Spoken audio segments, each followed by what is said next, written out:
კანცელარიაში. მოვითხოვეთ, რომ ხალხის დამდგარიყო გვერდში, მაგრამ 10 კაცი მოვიდა თუ არ 10-15 კაცი, რაც ძალიან სირცხვილი არის რა.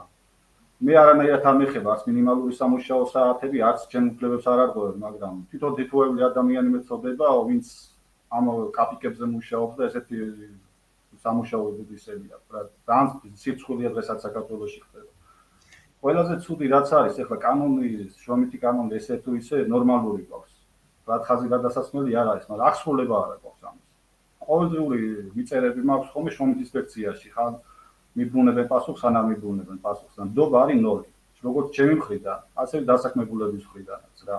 მაქსიმალურად ვცდილობ ხოლმე, რომ ჩემამდე რომ საქმე მოდის, შუამავალი ვიყო დასაქმებულსა და დამსაქმებელ შორის და ყოველთვის გამოდის. ეხლა ვერ ვიტყვი, რომ ანუ მიზანია ყოველთვის მიმიღწევია, რომ მოლაპარაკების მაგიდას დამწერვა და გავუკეთებია ისაც გასაკეთებელი ყოფილა რა.